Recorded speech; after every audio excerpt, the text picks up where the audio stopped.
Hello students, today we are going to see very important topic of this chapter, potentiometer. Special topic 9.4, potentiometer. Define or describe a potentiometer. Potentiometer ची definition काय आहे तर बघा, a potentiometer is a device. Device म्हणजे याला म्हणतो आपण device. हे potentiometer is a device. Device हे सुद्धा एक डिव्हाइस आहे. मोबाईल एक डिव्हाइस आहे. पेन एक डिव्हाइस आहे. आता potentiometer is a device which does not draw म्हणजे काय, वेस्टेज करणे, ड्रॉप करणे. ड्रॉच्या मिनिंग इथं काय घ्यायचा, ड्रॉइंग नाही बरं. ड्रॉ करणे म्हणजे जसं एखादा ड्रम आहे पाण्याचा, पण त्याला छोटंसं छिद्र वगैरे काही होल असेल तर तो पाणी वेस्टेज करत जाईल ना, टाकत जाईल ना, त्याला म्हणतो आपण water is drawing from that drum. तसं तर potentiometer is a device which does not draw any current from the circuit. Circuit मधून करंटला तो वाया जाऊ देत नाही, ड्रॉ करत नाही म्हणजे वेस्टेज जाऊ देत नाही. Acting like an ideal voltmeter. आणि तो कसं काम करतो, आयडियल व्होल्टमीटर. आता आयडियल व्होल्टमीटर कोणाला म्हणतात ते याच्या नंतरचे टॉपिक्स मध्ये शिकणार आहेत आपण. व्होल्टमीटर काय असतं, असंच असतं, फक्त इथं व्ही लिहिलेला असतो मग, आणि त्याचे डायल अशी असते. 1 पासून हा जो पॉइंटर आहे रेड कलरचा, हा इथून स्टार्ट होतो. 0 व्होल्ट, 1 व्होल्ट, 2 व्होल्ट, 10 व्होल्ट, असं 50 व्होल्ट, जशी रेंज असेल तसं. तर व्होल्टमीटर असं असतं हा, आणि पोटेन्शिओमीटर हे असं असतं.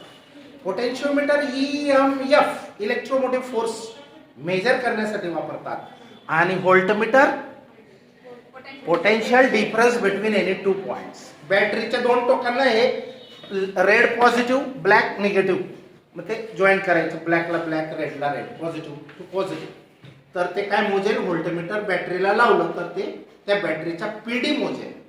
पोटेन्शियल डिफरन्स म्हणजे ती बॅटरी किती व्होल्टची आहे. जर आपण आपल्या पेन्सिल सेल असतो वॉल वॉचमध्ये, घड्याळमध्ये, त्याचा जर मोजला तर व्होल्टमीटर किती रिडिंग दाखवेल माहिती, 1.5 व्होल्ट, 1.5 व्होल्ट. 2 सेलच्या अक्रॉस लावलं 3 व्होल्ट, 3 सेलच्या अक्रॉस लावलं 4.5 व्होल्ट, 4.5. म्हणजे प्रत्येक सेल हा 1.5 व्होल्टचा असतो. हा, आता बाकीचे सेल सगळ्या बॅटऱ्या 1.5च्या असतात असं नाही, सेल सांगतोय मी. बॅटऱ्या कोणी 6 व्होल्ट, 12 व्होल्ट, 24 व्होल्ट, 48 व्होल्ट अशा वेगवेगळ्या कपॅसिटीच्या असतात. ओके, मग potentiometer is a device which does not draw any current from the circuit. आता हे सर्किट बनवणार आहेत आपण, हे सर्किटच आहे. त्याच्यानंतर acting like an ideal voltmeter. Ideal voltmeter कोणाला म्हणतात, ज्याचा रेजिस्टन्स खूप हाय आहे. इंटरनल रेजिस्टन्स असतो त्याला आपण शिकणार आहे की ज्याचा रेजिस्टन्स खूप हाय असतो, हाय जास्त, त्याला म्हणतो आपण ideal voltmeter. And measures potential difference accurately. आणि हा पोटेन्शियल डिफरन्स मोजण्यासाठी पण वापरला जातो, आणि EMF मोजण्यासाठी पण वापरला जातो. Measures potential difference accurately, accurate measure करतो. आणि व्होल्टमीटर फक्त पोटेन्शियल डिफरन्स मेजर करू शकतो, EMF मेजर करू शकत नाही. बरोबर, हा दोघं मेजर करू शकतो. आता मी तुम्हाला EMF आणि PD मधला एक फरक 2दा सांगितला, पण तरी पण हा एक कन्सेप्ट थोडा वेगळा. आता पोटेन्शियल डिफरन्स म्हणजे ही बॅटरी आहे, या बॅटरीला 2 टर्मिनल आहेत, पॉझिटिव्ह निगेटिव्ह, आणि तुम्ही असं व्होल्टमीटर लावलं, व्होल्टमीटरचं पॉझिटिव्ह इथं आणि निगेटिव्ह इथं, जी रिडिंग दाखवेल व्होल्टमीटर तो असेल या बॅटरीचा PD, म्हणजे potential difference between these 2 points, positive and negative. बरोबर, तर हा पोटेन्शियल डिफरन्स मेजर करतो. पण आता ह्याच्या अक्रॉस, पोटेन्शिओमीटरच्या अक्रॉस जर आपण बॅटरी लावू तर बॅटरीला जो EMF असतो, हा EMF आता basically V is equal to IR असतो. फॉर्म्युला ओम्सचा लॉ काय असतो, V is equal to IR असतो. पण E is equal to I पण असतं, आणि हा रेजिस्टन्स मात्र बॅटरीचा internal resistance small r plus तुम्ही अशी काही वस्तू लावली असेल बाहेर, तिला पण रेजिस्टन्स असतो, तो कॅपिटल आर, म्हणजे सर्व मोजतो. हा जास्त असतो थोडासा कोणापेक्षा, व्ही पेक्षा. हा पीडी हा ईएमएफ आहे, आणि दोघांना व्होल्ट मध्येच मेजर करतात. युनिट काय आहे, व्होल्ट. लक्षात ठेवा, व्होल्ट हा जास्त बारकाईने मोजतो. इंटरनल रेजिस्टन्स पण मोजू शकतो, ईएमएफ पण, पीडी पण. आता त्याचे युजेस आपण नंतर आहेत टॉपिक तो शिकणार आहे. समजा मग हा फॉर्म्युला 11 मध्ये शिकलो. याची आय ची व्हॅल्यू फाइंड करायची, तर हा ब्रॅकेट ई च्या डिवाइड करायचा. काल आपण शिकलो ते मागच्या पिरियडला. आता याला म्हणतात पोटेन्शिओमीटर. हा पोटेन्शिओमीटरला एक स्केल आहे बघा, इथून 1 पासून तर 100 सेंटीमीटर, 99, आणि त्याच्या पुढे हे लास्ट बाउंड्री म्हणजे 100 आहे. तर 100 सेंटीमीटरची स्केल आहे, वुडन स्केल. आणि आता पॉइंट याला असा यूज करतात, म्हणजे हे लेफ्ट साइडला. आता हा पॉइंट ए आहे, इथून एक वायर गेली अशी, परत इथून टर्न झाली, परत इथून यांचं कनेक्शन नाही, हा वेगळी ही वायर बघा, 4 पदरी वायर. ए पासून 1 मीटर, 2 मीटर, 3 मीटर, 4 मीटरच्या आहे, म्हणजे 400 सेंटीमीटरच्या आहे. हा पॉइंट ए आहे, हा पॉइंट बी आहे. कशी फिरवली आहे, एवढ्याशाच बोर्डवर. असं 10 मीटर ची वायर आपण घेऊ शकतो. ही जी वायर आहे हा स्पेशल नायक्रोम, मॅंगनीज किंवा कॉन्स्टंटनची असते, कोणताही मेटल नसतो. हा, याला स्पेशल रेजिस्टन्स असतो. तर हा पोटेन्शिओमीटर आहे, त्याला 2 पॉइंट्स असतात, ए बी. लक्षात ठेवा, इथं काहीच नाही, नुसते ए आणि बी 2 पॉइंट आहेत.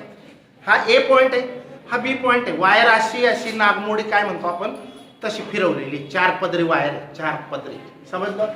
आता आणि हे गॅल्व्हनोमीटर आहे, जी गॅल्व्हनोमीटर दाखवायचं बाकी होतं. हे गॅल्व्हनोमीटरला सेंटरला 0 असतो, लगेच 10, 20, 30 राईटला. काल दाखवलं होतं मी फड्यावर काढून. इकडे 10, 20, 30 हा 0 मिडलला असतो. याचा 2 स्केल असतात, लेफ्ट राईट.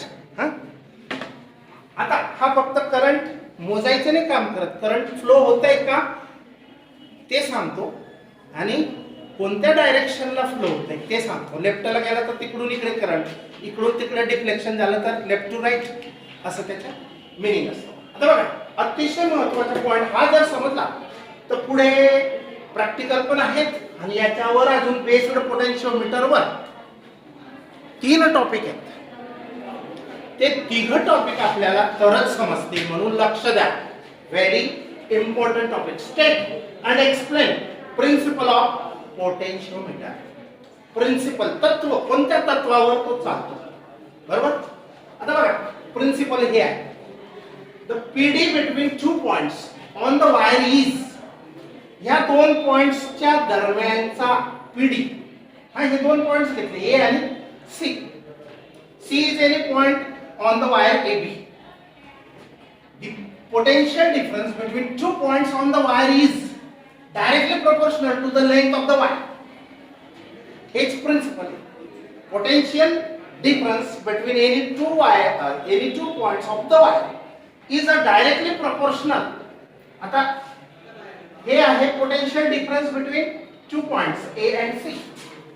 V म्हणजे काय, PD, potential difference. कोणामध्ये, ए आणि सी च्या दरम्यानचा. कोणाला डायरेक्टली लेंथ. मग लेंथ जास्त असेल तर पीडी जास्त असेल, लेंथ जास्त असेल तर पीडी जास्त, डायरेक्टली प्रोपोर्शनल आहे ना. आता याच्यासाठी एक एक्झाम्पल देतो मी. पोटेन्शियल याचं प्रिन्सिपल ज्याला समजलं त्याला पुढचं सगळं समजेल ना. प्रिन्सिपलच मेन आहे. आता जितकी लेंथ वाढवणार तितका पीडी पण वाढेल. आता इथं बॅटरी लावलेली, ही बॅटरी या वायर मध्ये तिचं जेवढं पोटेन्शियल आहे तिने भरून टाकलेलं आहे. म्हणजे काय, एक टाकी आहे पाण्याची, तिला पाईप लावलेला आहे, आणि तिला 5-5 फुटावर कॉक आहे.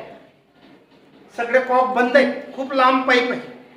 1000 लिटरची टाकी भरलेली, बरोबर.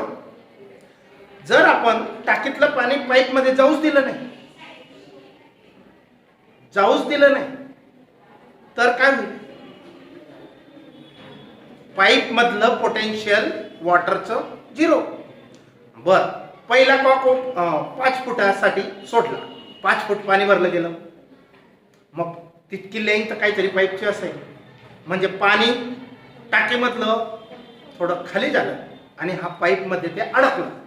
5 फुटामध्ये समजा 5 लिटर पाणी अडकलेलं असेल.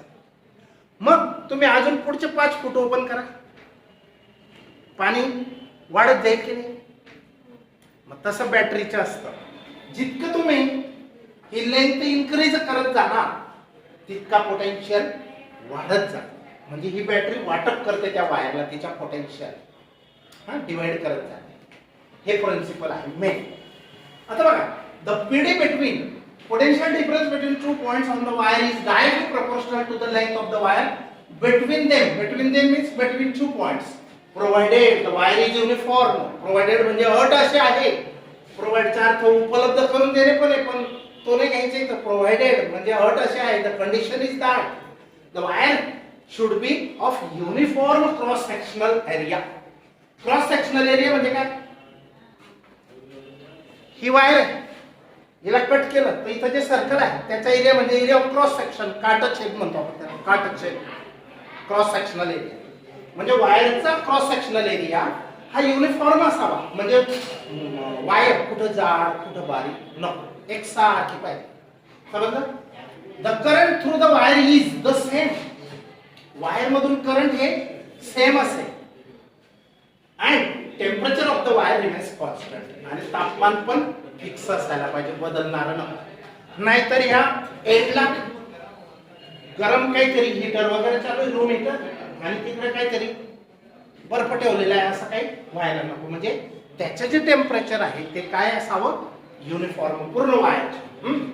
आता हे प्रिन्सिपल समजलं? मग समजलं की नाही? Very simple. हे इथंच मेन एवढं झालं, एवढंच प्रिन्सिपल आहे. हे फक्त कंडिशन आहे, युनिफॉर्म असावी आणि टेम्परेचर सेम असावं वायरचे. आता बघा एक्सप्लेनेशन मध्ये a potentiometer consist of a long wire. ही वायर किती असू शकते? आपण जी प्रॅक्टिकलला घेतली ती 4 मीटर आहे. 100 सेंटीमीटर, 100 सेंटीमीटर, 100 सेंटीमीटर, 100 ते झाले 400 सेंटीमीटर म्हणजे 4 मीटर झाले. पण ऍक्च्युअली ही 10 मीटर्स पण असू शकते. हे किती लाईन्स असू शकतात? 10 जास्तीत जास्त. जितकी लेंथ जास्त तितकं ॲक्युरसी त्याची मेजरमेंटची चांगली. पोटेन्शियोमीटरची लेंथ जास्तीत जास्त जितकी जास्त असेल तितकी त्याची ॲक्युरसी जास्त. तर बघा, a potentiometer consist of a long wire AB. ही AB वायर आहे, लॉंग वायर, बरोबर? AB of length L. ही टोटल लेंथ इथून तर इथपर्यंत ही सरळ केली तर किती लेंथ आहे? Capital L. ही स्मॉल L आहे, स्मॉल लेंथ आहे. AC लेंथ इज स्मॉल आहे, but AB length is capital L, total length. And resistance R, या पूर्ण वायरचा L एवढ्या लेंथच्या वायरचा रेजिस्टन्स किती आहे? Capital R. Having uniform cross sectional area. या वायरचा क्रॉस सेक्शनल एरिया युनिफॉर्म आहे, म्हणजे ही वायर कुठे जाड कुठे बारीक दिसत नाही, एक सारखी आहे, बरोबर? थिकनेस. आता अ सेल ऑफ EMF, एक सेल लावला की ज्याचा EMF आपण E कन्सिडर करणार आहे. Having internal resistance R. प्रत्येक सेलला इंटरनल रेजिस्टन्स असतो. त्या सेलच्या कॉन्फिगरेशनवर डिपेंड असतं, म्हणजे त्याच्यामध्ये कोणतं मटेरियल भरलेलं आहे. सेल बनवण्यासाठी मटेरियल लागतं ना, कॉपर सल्फेट, अजून MnO2 असं काहीतरी, ड्राय सेल, ॲक्युम्युलेटर्स शिकलेत ना तुम्ही, accumulators, battery, secondary cell, primary cell असे असतात. मग त्याच्यामध्ये हे कनेक्शनसाठी आपण जे पॉझिटिव्ह निगेटिव्ह साठी इलेक्ट्रोड टाकतो ते, आणि त्याच्यामध्ये जे मटेरियल आहे इलेक्ट्रोलिटिक मटेरियल, त्याच्यावर इंटरनल रेजिस्टन्स डिपेंड असतो त्या सेलचा. जितका जास्त इंटरनल रेजिस्टन्स असेल तितकं करंट जास्त सोडणार नाही.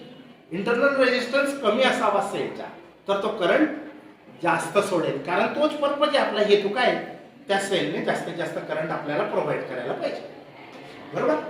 मग बघा, cell of EMF E and having internal resistance small. हा इंटरनल रेजिस्टन्स त्याच्या आतमध्ये असतो, फक्त समजण्यासाठी तो थोडा बाहेर ड्रॉ केला आहे. तो इंटरनली दिसत नाही. It is not a component.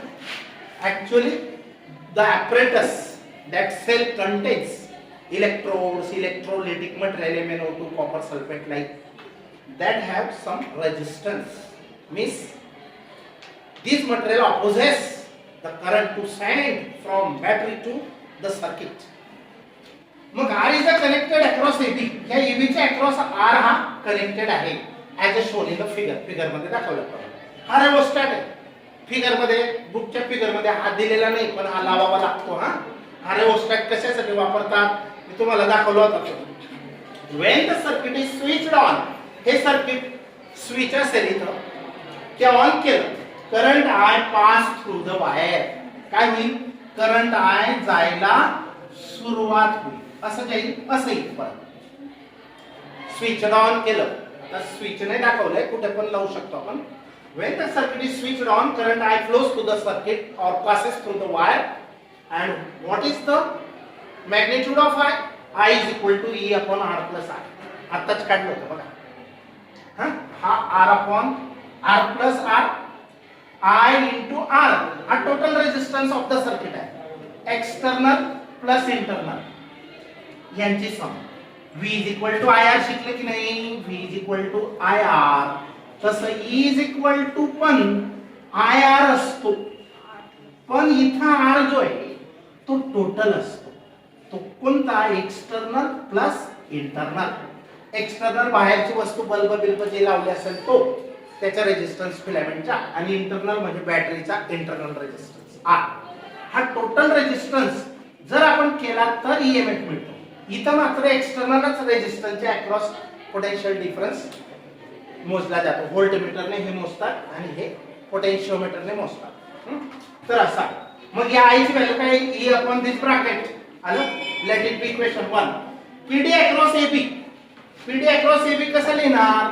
AB च्या across current into total resistance of the wire. याचा रेजिस्टन्स आपण आर सपोज केलेला आहे एबी वायरचा.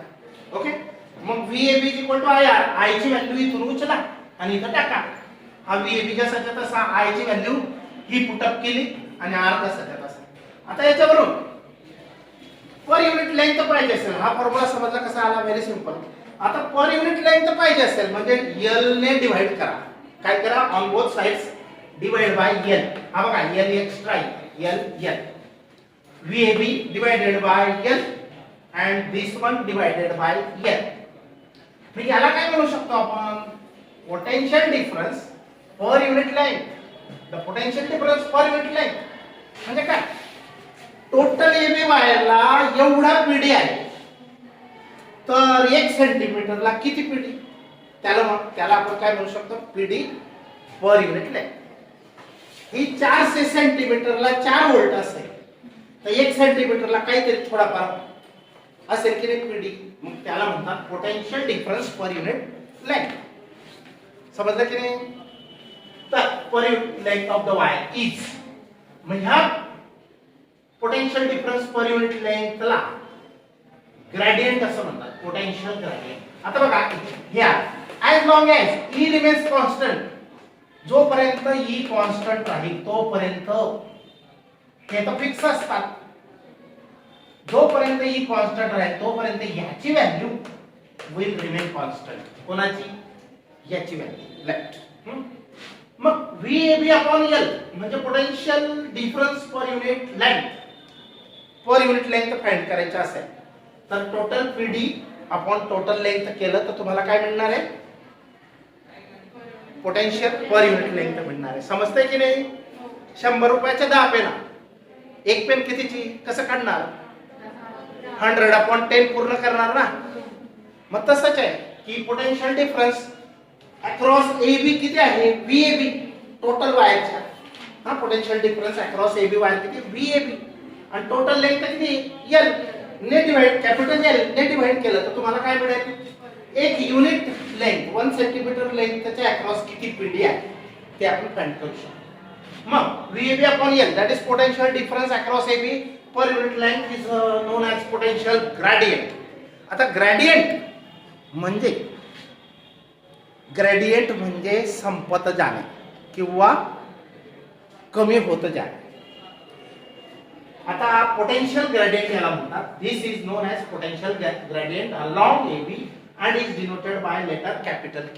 पोटेन्शियल ग्रेडियंट म्हणजे पोटेन्शियल या बॅटरीने पूर्ण AB च्या अक्रॉस टाकून दिलेले आहे. मग तुम्ही जसं जसं जाणार तसा PD चेंज होत जाईल ना. मग त्याला म्हणतात potential gradient. is denoted by K. Potential gradient can be defined as potential gradient ची डेफिनेशन ही पण आहे. मुद्दाम मी क्वेश्चन दाखवला आहे एक्सरसाइज मध्ये पण आहे, इथं पण सांगितले डेफिनेशन रिपीट होणार आहे. तर potential gradient can be defined as PD per unit length of the wire. ही एवढी डेफिनेशन आहे. Potential difference per unit length of the wire. इथं पण तीच सांगितली, तीच डेफिनेशन आहे. मग consider point C on the wire at a distance L. एक पॉइंट कन्सिडर करा C at a distance L from point A पासून. If PD between A and C is, जसं PD between AB काय लिहिलं आपण VAB, तसा PD between VAC. फक्त आपल्याला A आणि C मधला PD पाहिजे तर लिहिणार कसा VAC. मग VAC is directly proportional to, आता हे कॉन्स्टंट आहे तर K कॉन्स्टंट आहे, मग K into L बरोबर, K into L. आता हा जर कॉन्स्टंट आपण रिमूव्ह केला तर याला काय म्हणू शकतो VAC आणि L चं रिलेशन काय डायरेक्ट आहे. आणि this is the principle of potentiometer. जितकी लेंथ जास्त तितका पोटेन्शियल जास्त वाढत जाईल. समजलं. मग जितका पाईप लांब तितकं टाकीमधलं पाणी पसरलेलं जाईल. पाईप कमी असेल लेंथ 5 फुटाचा पाईप लावला तुम्ही, मग पाणी अडकलेलं कमी. 10 फुटाचा लावला पाणी अडकलेलं जास्त 15-20 फूट. पूर्ण ओपन करून दिले टॅप्स म्हणजे नळ सारखं तर पाणी वाढेल की नाही. पाणी म्हणजे पोटेन्शियल कन्सिडर करा. हे एक्झाम्पल आहे. तर अशा प्रकारे मग हे define potential gradient. Potential gradient is defined as the potential difference per unit length of the wire. It is measured as, ते कसं मोजलं जातं असं मोजलं जातं. तोच फॉर्म्युला आहे. एक स्पेशल क्वेश्चन आहे त्याचा आन्सर इतकंच 1 मार्काला. असे 1 मार्काचे प्रश्न असतात व्हेरी शॉर्ट आन्सर टाइप. ते पण जमत नाही काही ना, मस्त विचारलेले असतात बोर्ड मध्ये. अगदी बार काही नाही की जो शिकलेला आहे समजलाय तोच आन्सर देऊ शकतो त्याचे. असे क्वेश्चन येतात 1 मार्काचे. Potential gradient is defined as potential difference per unit length of wire. It is measured as, तो असा मोजला जातो. मग on what factors does the potential gradient depends. हा पोटेन्शियल ग्रेडियंट कोणावर अवलंबून असतो. एक म्हणजे distance between the, it depends upon the PD between the 2 points on the wire. आता बॅटरी हलकी लावली आणि एक बॅटरी, आता समजा ही 6 व्होल्टची बॅटरी आणि याच्या अक्रॉसचा PD मोजला, तो जो आला नोट डाऊन करून ठेवला. आणि 6 व्होल्ट ऐवजी दुसरी बॅटरी लावली 12 व्होल्टची आणि यांच्याच दरम्यानचा PD मोजला, तर काय होईल जास्त म्हणजे ती बॅटरी पॉवरफुल आहे ना 12 व्होल्टची, ती जास्त दाबत ठेवेल ना 2 पॉइंटच्या दरम्यान. बरोबर की नाही. 1000 लिटरच्या टाकीला पाईप जोडलाय, पाईप तोच आहे, बदलला नाही. आणि 10 फुटाला कॉक लावलाय, 10 फूट पाणी भरलंय टाकीमधलं पाईप मध्ये. तर त्या पाण्याचा जो दाब आहे पोटेन्शियल आहे ते अंदाज घ्या किती प्रेशर मारताय पाणी.